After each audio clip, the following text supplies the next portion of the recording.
My name is Andy Gessner. I am your host for today's transmission.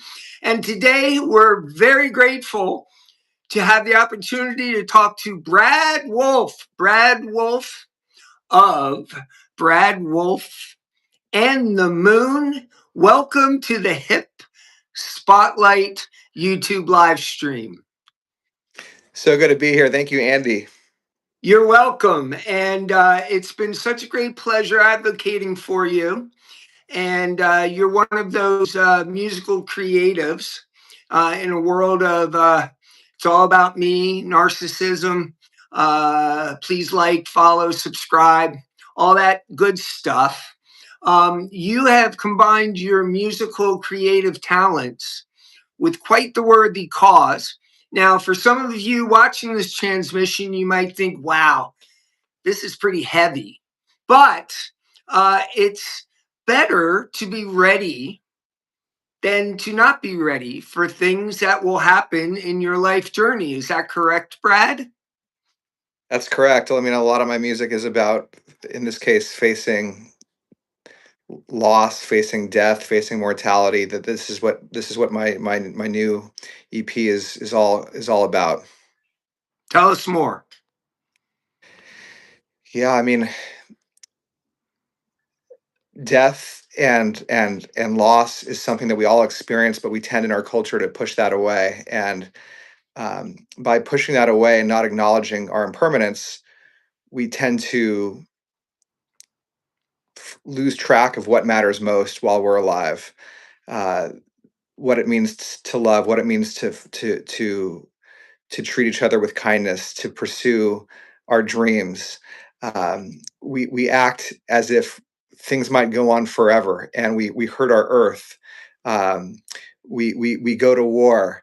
There's things that we do um, because we don't, as a culture, acknowledge that we're all going to be in the same place at some point, and we might as well live with more compassion in our hearts. So this album really explores my own experience, learning that and reminding myself over and over again to focus on what matters through the lens of death, and people in my life that I've had the experience, the amazing opportunity to be with as they've transitioned from this realm to somewhere else, and the stories of love and creativity and joy that blossom from the hardest parts of life.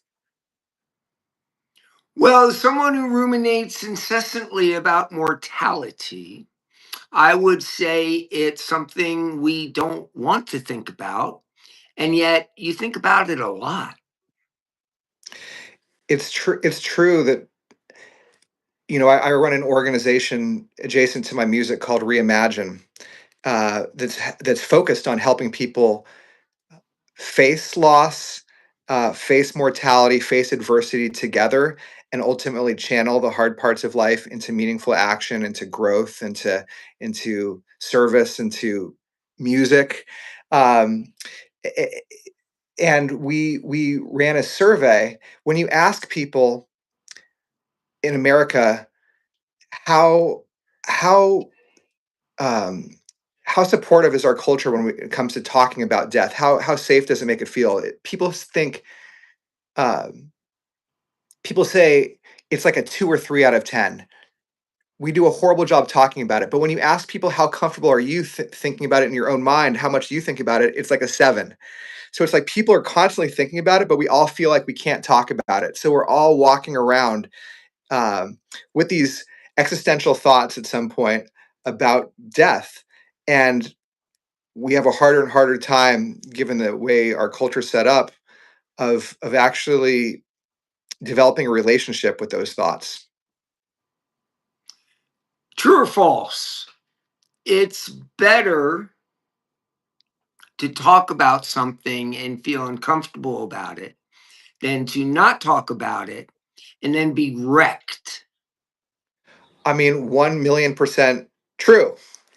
Uh, you know, that's the thing, and why um, why at Reimagine a whole community has been born out of talking about it, because it turns out that people are hungry to share what's real, what's actually happening in real life. Death is a part of life, whether we want to admit it or not. And so are so many other facets of life that we keep hidden. But when we talk about them to one another, in part because we so often don't do it, the connection that stems, the commonalities that are discovered, the shared experiences of both pain but also of love, have ways of bonding us and connecting us that are probably some of the greatest adhesives to human connection that exist. But we keep that connection path under wraps when it's so available for us. If we just could get honest with one another about what really happens to live on this planet. Yes. Reimagine. Man, you've got some intestinal fortitude to take this on. And it's really remarkable work. Talk about an important, uh, the zeitgeist of what is the way to approach this topic. I mean, everybody who is watching this hip spotlight, you're going to die. And we've all had experiences where we've had people in our lives, and then all of a sudden they're no longer there. And it's a difficult, challenging time. But, Brad, if we listen to music to feel a way we'd rather be feeling, couldn't it be argued that these songs you're writing and these music videos you're releasing, they make people feel less alone? I have a colleague, and he talks about, um, when we want to punish someone in our world, if they've done something wrong, where do we put them? We put them in jail. If we want to really punish them, we put them in isolation. That is the worst punishment we can imagine. And yet here we all are walking around in isolation of our own accord, uh, because we're unwilling to look at something that is part of life. And that starts rippling down to all of these challenges that befall us. It's so much easier to go numb than it is to turn towards something, because these things are overwhelming. And that's where music can really come in, because music and creativity can provide gateways to opening up conversation. It's not always about words. It can be about connecting to something in a deeper way through other modalities, through movement, through dance, through an act of service, through um, art, through just one act of self-compassion. There's so many ways we can process and channel our pain about something in positive directions. For me, it's music. It's like I had a dear friend, Sarah, who was sick with cancer, and I had just shared with her, 2 weeks before, that I was in love with her. I'd known her since I was a young person, and then 2 weeks later, here she is diagnosed with terminal cancer, and I didn't know how to show up. No one teaches you how to show up, for these moments in life. But thank God, honestly, that I had a guitar, because that was the thing that I knew. And I started bringing my guitar to the hospital on a daily basis, and came to really see the power of channeling, our pain and our grief into and through music. Not only did Sarah, and some of her physical symptoms abate during those times, but for me, it also was healing for my own heart. And it made me think, what other things in life are like that, where healing somebody else also heals you? What if that was the prescription for how we deal with the crap of life, the hardest parts of life? And when there's a war, what if instead of yelling about it online, we were able to channel that into talking to our neighbors, into a song. Musicians do this all the time, by the way. I mean, they take a breakup and they write a song about it. That's a beautiful response to pain. Something beautiful emerged. What does that look like on a much broader scale? If we could all find our own music through the hard parts of life, that's what Reimagine and the kind of the work that I'm trying to do is really centered on. And then for me, the music, my own music is music. I love music. It is so healing for me. And so anytime there's an experience in my life that I need to figure out how to go through or navigate, I've always just turned toward my guitar. It gives me that place to go. And that's what this new music is been bringing together, all these songs from my life that have been real moments where I've needed that guitar. How do you talk? How did you talk to Sarah, and did you feel uncomfortable? Were you not quite sure what to say to her? And um, we've all had the stories. We are with someone who's got a terminal disease, and you ruminate incessantly about, okay, do I just go along like nothing is up? Or do I show empathy and be all sad sacky? I would think the person with the terminal disease doesn't want that.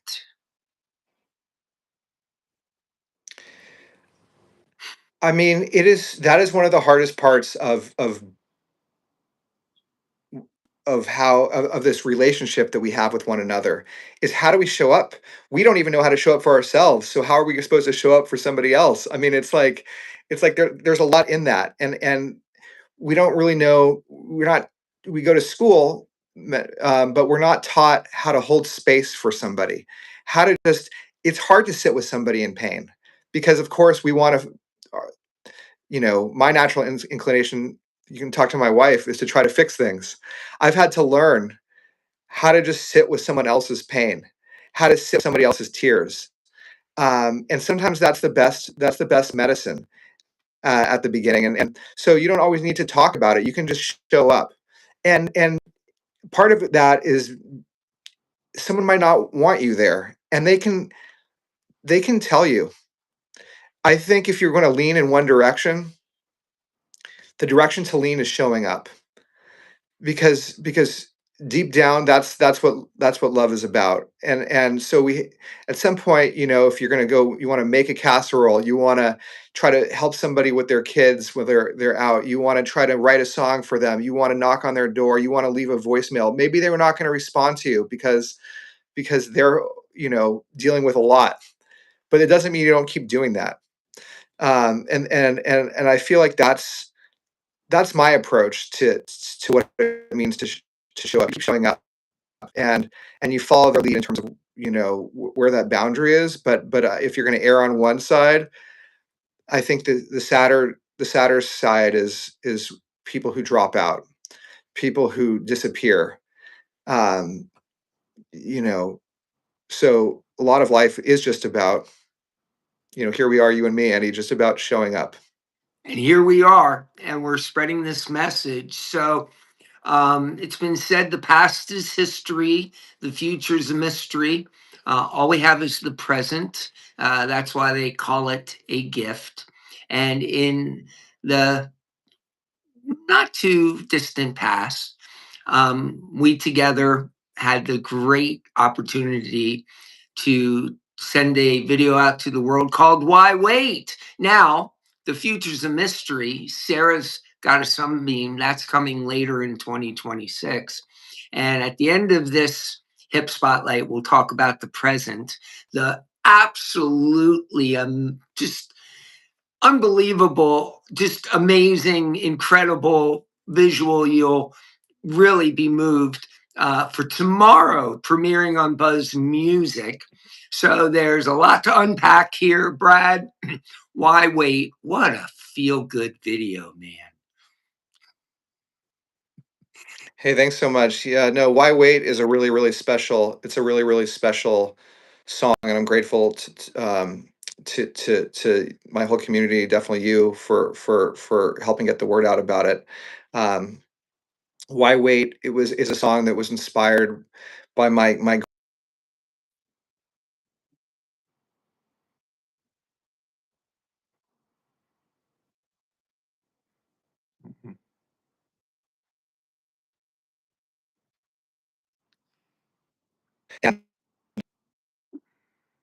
uh, and lived to not before, a whole series of horrific um, experiences that are hard to fathom. And yet, my grandma ultimately lived with love in her heart. She lived to 102, and um, her message to me and to the world was we should be tolerant of other religions and other races. And she said this explicitly because we're only here for a short while. And so when you think about permanence and time, the question becomes like, why wait? Why wait to live that way? And her journey is a reminder to me of that. And so I wrote a song inspired by her and tried to her um, prior to her when she died, and then she ended up passing away. And I've only been able to release the song subsequently. Um, but I made a music video that really honors this message of hers. She's in the video herself, and then a whole wave of inspiration happens where other people, and these are real people, or have become open to sharing something that they've been facing and how they're channeling that into love. And it's this the video is like this wave of people not waiting um, to live. And I'm it's really the message that I need for myself. The chorus says, I woke up today and remembered we die. I woke up today and remembered I am alive. And that's what I try to remind myself every morning that I get up, and it puts all the small stuff when I can do that, it puts it all in check. Sarah, how old was she when she passed away? 2021. And talk about the song you wrote. Well, so the Sarah's got a sunbeam, and I also want it. So Sarah, I met Sarah first. I was a young person, and then she passed away. She was diagnosed, I think, when we were 19. And Sarah's Got a Sunbeam was the song I wrote by her bedside, um, uh, as a hopeful mantra for her to to as she was facing this disease. I wanted her to have the spirit to think about her dreams and her future, and have hope kind of pull her forward, and also to reflect to her that she was pulling all of us forward at the same time. And so yeah, I wrote that song, and at that time, and invited her friends over, and she was out of the hospital at the time, and I kind of organized this little get together, and we all sat around, and I played the song for her. Then had to go out of town, so I recorded a version of it for her, just an acoustic version that I gave to her for her to have while I was away. And after she died, it really became more than that. It became a foundation that I run called the Sunbeam Foundation with her family, to actually find cures for these rare and underfunded cancers like Sarah had, and to spread hope to other young people who are going through cancer, and connecting with that community and starting to meet other young people who are facing their own end of life experience gave me even additional so much perspective on what love really means, and led me to a lot of the work that I'm doing now at Reimagine around how we more holistically respond to loss. And that's helped me connect to so many people going through so many experiences of pain, and yet finding these really beautiful human ways of navigating. You know, not everybody gives of themselves ungrudgingly, doesn't ask for much in return. Brad, man, everybody who is watching this video needs to go to reimagine.org. Not only do you have Let's reimagine. Let's just I just want to, let's because if you go to reimagine. reimagine.org, I think you're Ah, going to go to a religious or potentially a religious site that you may not be as inclined yeah, to visit. But let's let's, reimagine.org. You will find yes. a community of like-minded individuals, all of whom are all of us are, dealing with real life and dealing with it not just in a totally depressing way, but in a way where we're all trying to move forward and through that find channels, our own channels to navigate life. And it's actually quite, maybe it sounds macabre, but it's more, I would call it inspiring. Mhm. Well, it is Wednesday, May 20th. In less than 24 hours, if everybody watching, if they go to buzz-music.com for an exclusive online world premiere, what are they going to see? So you're going to see a new song of mine and a new video called "Cover You in Flowers," which is really, this embodies, and the video itself is a form of saying, yeah, if we turn toward death, there's so much beauty there. And it's the story of my dear friend Grace, Grace Livingston, who, her mom died. She was a volunteer at Reimagine. She was volunteering for us because she wanted there to be more open conversations about loss in the world, as she navigated her mom's death. No sooner did she start volunteering for us that she, as life happens, was diagnosed with her own terminal cancer in her early 30s. And so, um, from there, you know, we host these large scale events, and Grace, we offered her the floor at any time she wanted, and she wanted to speak about what she was experiencing, and she gave these talks about facing her own death and what that meant to her. And her mom's last words before her mom died were, "This is like birth." And so that stayed with Grace in this very, very deep way, and it helped her, remind her that there's nothing to be afraid of. And she tried to embody and share that message with all of us. Her husband and her, they got married only after Grace's terminal diagnosis. His name is Ben, and I found that so striking that when we talk about what does it mean to like love somebody when you're with somebody, to commit to them and then love to the end. They even chose to get married knowing that they had such short amount of time that was going to be happening for.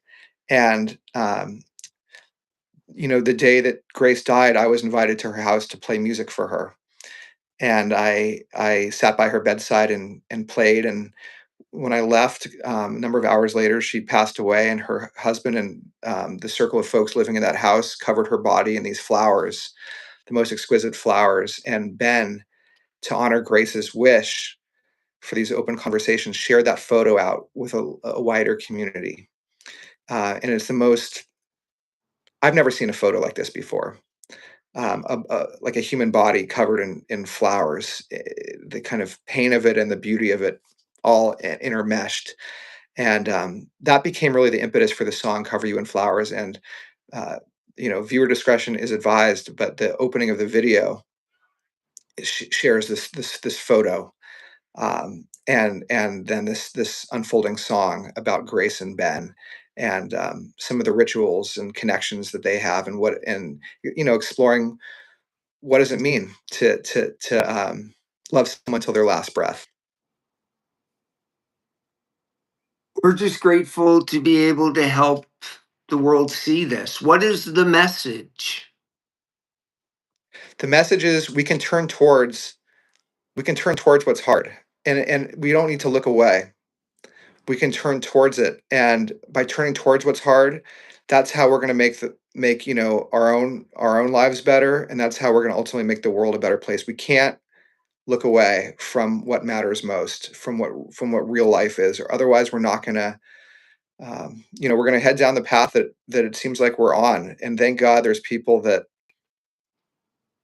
like Ben, like Sarah, like so many people in that want to talk about this, that want to not numb out to the pain and suffering of the world, and want to find small sweet steps to kind of like make the world a slightly better place.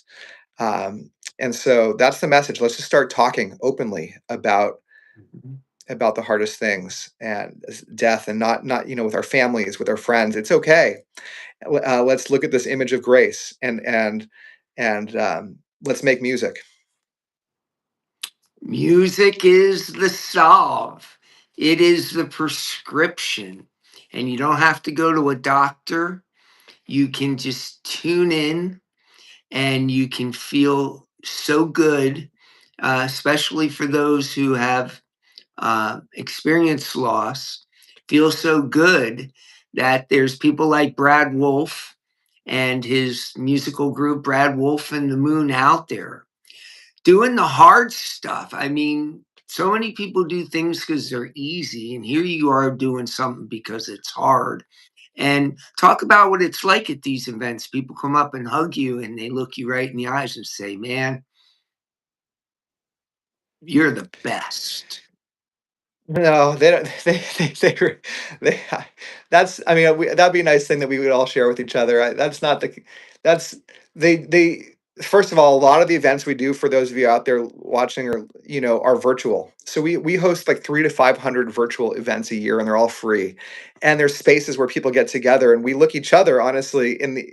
And sometimes we'll just pick a square in Zoom, and we'll find somebody else that we don't know, and we'll make eye contact with that person, and just with some kindness in our heart, think about, what it would be like if we all paused and took a second to share some kindness with a stranger. Just like, Mhm. 30 seconds. And it's like, how different do you feel? That's where and there's so many different experiences. There's music, there's comedy, there's movement, there's the sky's the limit in terms of the types of experiences that you can find online, and that we create to create as many openings as possible for opening up this dialogue on if you're watching this before the 21st of May. We've developed an entire pathway around this music that we're talking about here today, where the music becomes a springboard for this deeper journey, where I'll be sharing the music video. Ben, Grace's husband, will be there. uh, we'll be talking about these things for real, and then explore for each of us, who in our life do we want to celebrate, who in our life do we want to honor, how might we do that, what songs move us through the hard parts of life. And if we start doing this type of reflection, we have this pathway. If you go on this journey of self-reflection and action, it can actually ultimately channel your pain into growth and purpose. And we have a pathway for you out there to really, with others, turn your pain into purpose in a tangible way that makes you feel better, and makes the world better at the same time. So that's like the prescription we're trying to sell, not some kind of, and I don't even mean sell, I mean just give away. So yeah, we're a nonprofit. So come join us honestly on this journey. And yeah, and if I see you there, I'll remember what Andy said and tell you you're the best. This is an important um, transmission today, ladies and gentlemen. And we thank Brad for being here. All of the links, not just to Brad Wolfe and the Moon, but to all things Brad Wolfe, are going to be below in the description. But, Brad, where would someone who has seen this, what's the first place they go to? I mean, I think you're going to want to check out, my website, bradwolf.com, with Wolf with an E. And then you're also going to want to check out letsreimagine.org. Those are the two spaces where you're really going to either find some music that underpins all of this, or some spaces for yourself to process and join this community at letsreimagine.org. And you can find Let's Reimagine on Facebook, on Instagram, and you can follow me at Brad Wolfe Moon on the Instagram, if you will. Tomorrow's a I don't know big how to talk day. about social media part. Yeah, I'm not the most social media savvy, but Mhm. um, that's why we're trying to build this new platform, honestly, to reinvent how social media works, where we're actually a space. Instead of Facebook, there's no like button. There's just a button to hold space for one another. Just like you sit there and be with somebody else's story and share kindness and gratitude for it. I mean, what if that was the way? Mhm. So that's the technology we're building. Andy, sorry. No, thank you for joining us today. We have uh, really just been so enjoying the opportunity to fight the good fight on your behalf. And on behalf of the entire team here at HIP, we appreciate you taking time out today to speak. I appreciate you so much. Thank you. Thanks to your team, and thanks to for having me. And yeah, keep living in the middle of a dream. And likewise, we're gonna keep keep on the grind here, and you do likewise, Brad. Amen. Thanks so much. All right, talk soon. Thanks, man. See ya. We'll be in touch Bye. very soon. Take care. Okay.